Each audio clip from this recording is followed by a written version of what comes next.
Hello everybody, we're back. It's going to be a longer video today. We're going to be doing Vincenzo's plate, how to make the best Italian tomato sauce pasta recipe ever. It's a 15-minute video to begin with, so we usually add about 10 minutes of spice to these things. So get ready to have a good half hour with us. What a beautiful smell. This is the basil pasta sauce that you, your family, your guests need.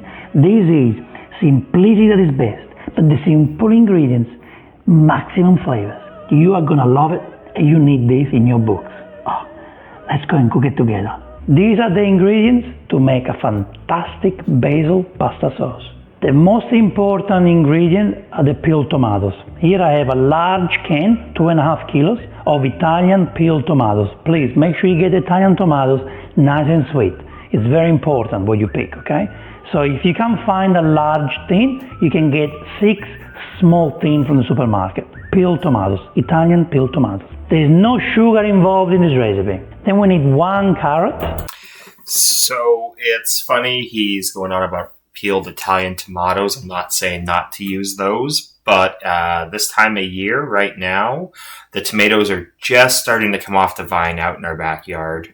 And my wife's already playing around with, I took over the tomato sauce last year and did it.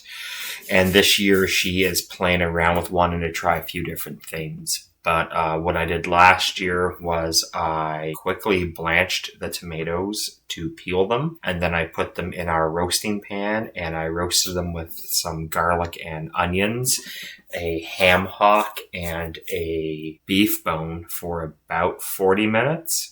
And then I put everything into a pot and then I simmered it down for about 2 hours, removed the ham hock and beef bone, and then use the immersion blender on what was left. So we'll see how Vincenzo, if he's going to give me any ideas on what to do differently this year or not. Let's see what else he's going to do. But right now, he's focusing on canned tomatoes. I would say for the highest quality ones, you want to look for ones without sodium bicarbonate.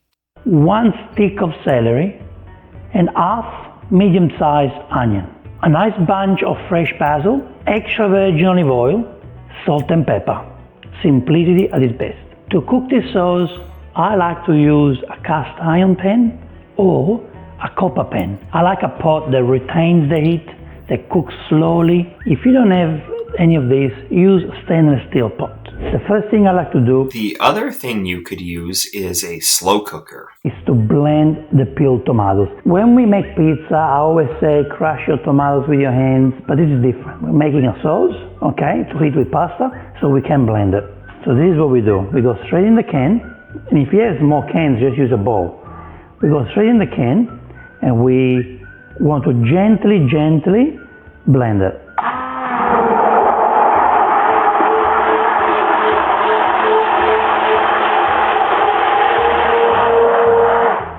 Oh, this is beautiful. See, this is what we want. The smell of Italy. It's very sweet. I can tell already. It's nice and sweet. And this is very important that your tomatoes are sweet. Never use sugar for your pasta sauce.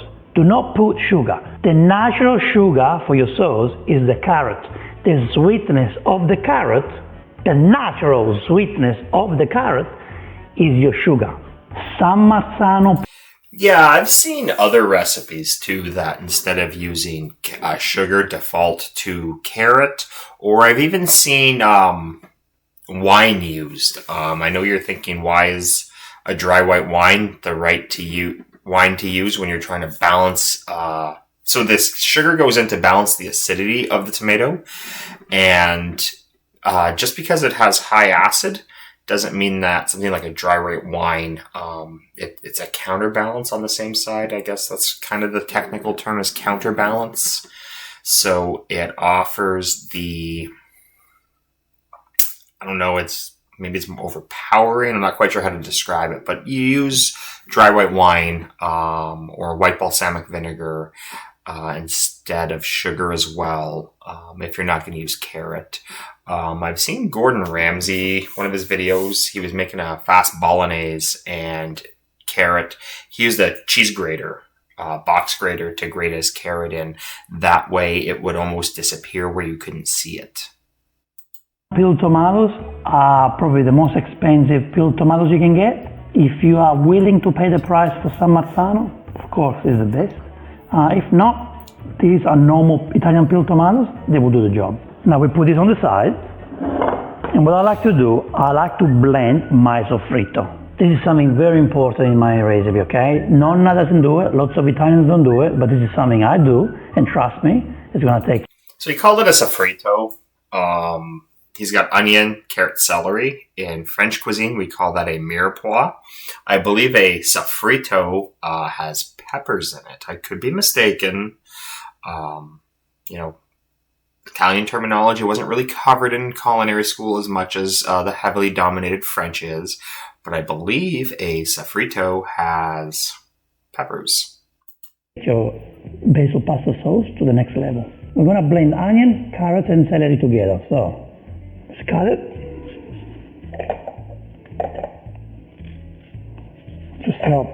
Just help the blender. So we just cut the onion, cut the celery. Now with the carrot, I like to keep the skin on. I know lots of people remove the skin. See, my family, they always remove the skin, but I like to keep skin on my fruit and vegetables, always. I always eat fruit and vegetable with the skin, because I think the skin has lots of benefits, and I never get rid of it. So clean it very well. Yeah, that's another thing. I leave a lot of skin on things too, because that's where I've heard, I never really cared enough to look into it, but it sounds good that, the vitamins are in a lot of vitamins and nutrients are in the skin. And you'll also notice that what he's doing is he's cutting everything up in a uniform size now. So when he starts running it through the processor, it will stay a uniform size. Oh, and you'll be safe. At this point, we want to be generous with extra virgin olive oil. Like you need lots. There we go. See, I've got about 7 or 8 tablespoons of extra virgin olive oil. We put a little splash of water. A bit more. We might need more. It's just water from the tap. We close it, and now we blend it until we get a cream soffritto, okay? Creamy soffritto. Ready? Let's go. Creamy soffritto. See that? So he's made a very small mirepoix paste. The stuff sticking to the side of it actually looks even smaller than like a brunoise cut, which is has a measurement of 1/8 of an inch by 1/8 of an inch by 1/8 of an inch. So he's got, a very nice. I don't want to shit on him right now, but he could have developed some flavor there. He could have roasted those vegetables if he wanted to. I was going to sit here and say he's got very nice, trying to be positive, but he could have caramelized those onions if he wanted and added another dimension. He could have roasted that, brought out a little more sweetness in the carrots. He chose not to. We'll see what he does. Reserve the right to judge till later, but right now, I'm wishy-washy on this. This is beautiful. When you eat it, your kids won't know that you have celery, carrots, and onion in there. We don't have chunks, but we have a creamy soffritto that will disappear in the sauce. It will make the sauce thicker. This is the secret to a perfect sauce. For me, this is a very important step. There is a big difference between shredded or grated soffritto and blended creamy. This, for me, is the only way to do it now. So what we do is we get a nice pot, just cast iron. So we want a gentle flame here. We got a low, more than medium, okay? We want this to be gentle. We do not want to burn our sauce, and we do want to take our time because you don't have to do anything. Once the ingredients are in the pot, you don't do anything. First thing to do, about 2 tablespoons of extra virgin olive oil. Not much. And now we add the soffritto. And what we do now is we stir the soffritto And we want to cook this sofrito for about 10 minutes, okay? Not very low heat. So it's important that we cover it. It's very important that we let it slowly cook. All the ingredients get to know each other, and they will give us amazing flavors to the sauce. See, it's been about... Okay, so he is cooking it after, and when they are cut that small, they're going to obviously cook quicker. I just don't know if it'd be the same as roasting them for about 40 minutes in the oven. I feel like that, to me, would give you that, like some of the ends are going to start to blacken and get really caramely. A lot of sugars are going to come out inside of the carrots. About 2-3 minutes, look at this. Look at this beautiful sofrito. It is important to put the lid on so you keep the moisture inside and the steam doesn't burn a sofrito. If by any chance you see the sofrito dried up, you add a little bit of tap water. But to me, at the moment, it looks beautiful and creamy. That's why it's important to do this gently, not on a high heat, because you do not want to burn this. You want to keep this nice and sweet. You don't want to burn flavors. If you want to be safe, you add a splash of water, okay? So this way we keep this nice and moist.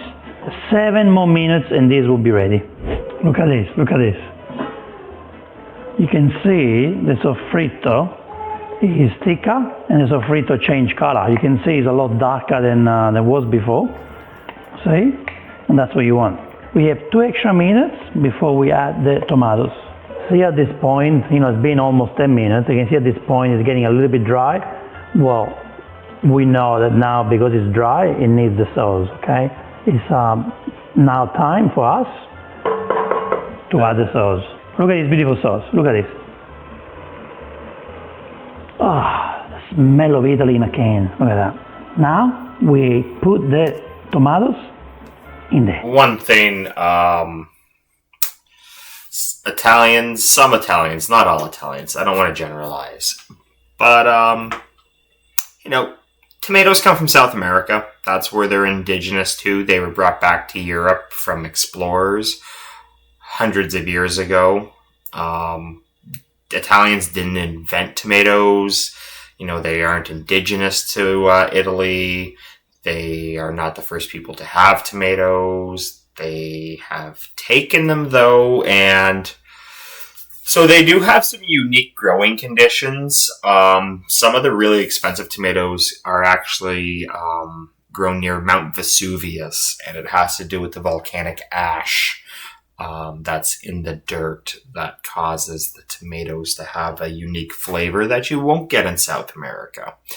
But for the record, tomatoes come from South America, and you can almost think of the Italians as some of the first pioneers in fusion cuisine, because an Italian took tomatoes and noodles that were invented in China, and somehow we get spaghetti and it's Italian. Try not to be messy, of course. You will get some tomato spilling out of this, but now, in my opinion, I know there are some people that like to go in and put water in here, and I don't do that. I don't do that because I don't want water in my tomato sauce, okay? Now, from this moment, I only want tomatoes and the sofrito making love together.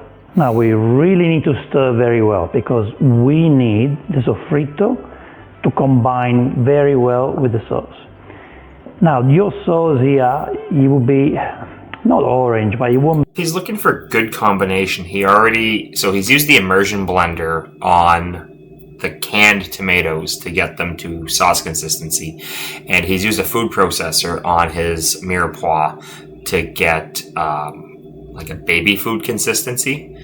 So why not just drop the immersion blender in it right now, and then you'll get, unless he's worried about... No, I guess, he shouldn't be worried about anything because he's used it. I don't know why he wouldn't. Maybe his cord doesn't reach, or maybe the thought just never popped in his head. But right here's a good opportunity for him to, do something that he did earlier again and just whack it with the immersion blender. won't be dark red. It will be more of a light red sauce, simply because we have a creamy sofrito. But don't forget, this creamy sofrito is your secret to a great sauce. It's your secret to a nice sweet sauce. The carrots is what balance the sauce, okay? So you do need this. But look at that, look at the color.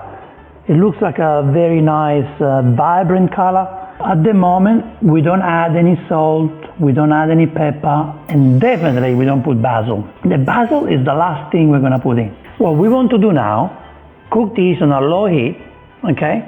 Put the lid on.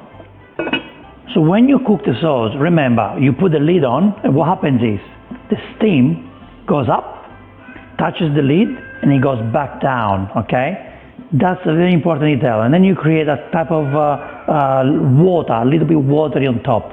But that's very important for the cooking process, okay? But what happens is, towards the end, we want to get rid of the lid, so we get rid of this water that is on the surface. We're going to get rid of that moisture, or that water that is staying on top of the surface. These will cook beautifully. You need to go and stir every 10 minutes. Just in case, you want to stir every 10, maximum 20 minutes. And we're going to cook this for 1 hour. 1 hour. You can do this in half an hour, easy. But I want to make it perfect. I want to make it nice and thick. So 1 hour of cooking. Are you okay with that? It's been about 10 minutes. Let's see what's happening with the sauce. It's gently cooking, which is nice. And that's what we want. Nice, gentle cooking sauce. Not too aggressive, okay? I don't like to do this in an aggressive way. Guys, you have about 60 minutes now to do whatever you want. You can watch my videos. So what you can do, between one Vincenzo's plate video and the other, you can go and stir the sauce. It's been almost 1 hour, and look at the sauce. Look how the sauce looks, guys. Look how beautiful. Look at that, it's nice, it's thick. Let's remove, okay, we don't need the lid anymore now. At this point, we don't need the lid anymore. Now, this is an important step. There is no salt and pepper yet. So, what we do, get a spoon. Let's try a little bit. I'll try a little bit of the sauce to see how much salt we need to add. Oh my God, so beautiful. Oh, wow. So nice the way it is. So beautiful, just as it is. I think it's personal. Me, I don't want to put too much salt. When you add the cheese to your pasta or to your dish, that's when you add the natural salt, okay? But I'm gonna be generous for you. This is sea salt that I'm grinding, so that you know. And with the pepper, I like to be generous. Nice amount of pepper. So some people will take the word bland as an insult of like, oh, your food's bland. Bland, by its definition, at least what I learned in culinary school, just means you're missing salt. All you have to do to make food not bland is add salt. It's just a reference to the level of salt in the food. Don't take offense if somebody calls your food bland. It just means that you're a pansy when it comes to how much salt you like in your food. Now, we're still on a low heat. We want to stir. We want to make sure the salt and the pepper go everywhere. The best part about this recipe is you don't have to do anything. Once the preps are done, the pot does everything for you. A beautiful sauce is done. Okay, so this is what we do. Remove it from the stove. I want you to pay attention to the thickness. We're going to do a test soon. Look at the thickness. Look how thick this beautiful sauce is. This is the most important part of the recipe. We're adding flavors, the basil flavors into the sauce. The reason why we put the basil now is because the sauce is not cooking. The basil will release all the beautiful flavors into the sauce now, gently. If you cook or boil the basil, you destroy all the beautiful flavors. Add it now, and the basil will be very nice to you. So of course, we do not chop the basil with a knife. You just use your hands and go in. The small leaf doesn't have to be cut. The bigger one you can. Do not count how much basil you use. You want to use as much as you can. So at the moment the basil is releasing the flavors. And it is very important that you let the basil Yeah, there's enough heat in the tomato sauce that it will pull the oils out of the basil. I've seen some people smack it up like mint. They'll take it and they'll just beat it on the counter first, or put it between their hands and do this, basically to try and break the break the leaf and let the oils come out a little quicker. Rest in the sauce. If you leave the sauce overnight on the stove, let me tell you, it will get a lot more flavors because of the basil, okay? Of course, you can use this straight away. This is ready to be used. But if you leave it overnight, from my personal experience, I can tell you the sauce will be a lot more tasty. Well, what do you do now? Now, if you're only using, let's say, half of this for lunch, the other half, you can freeze it, okay? You can put it in the bottle and store it in the fridge for up to, 5-10 days, or freeze it. I just put it in a airtight container or even in a Ziploc bag, and you freeze it as much as you want. Very important, I want to do the thickness test, and this is why I don't put. So I wouldn't say you could keep it in the fridge for 5-10 days. You're probably going to start losing peak flavor after 3. 5, it's probably going to lose enough flavor. Like, its quality is going to degrade to the point where you might have well have just opened up a can of store-bought tomato sauce. And now it is high acidity, so it should keep longer. But generally speaking, I will discard food after 7 days. It's if you're not eating it in 7 days, you probably made too much of it. As for Ziploc bags in the freezer, that is something that I like to do too. They're nice, they're easy, and you can just put them in a Tupperware of warm water to break them up a bit, so it comes off the bag. You can open them right into a pot. Basically, it's a pretty nice way of doing it. Put any water in my sauce, okay? I want to make sure that the sauce is nice and thick, so we get a white plate, put it right in, and look at that. Look how thick this is. Nice and thick. There's no water, it's just thickness. Got some extra veggie on the side. This is what you want, guys. I always try my sauce before I serve it. You have to, right? So let's get a spoon. Let's get some. Look, I've got a bit of basil as well. You want to be generous with the basil.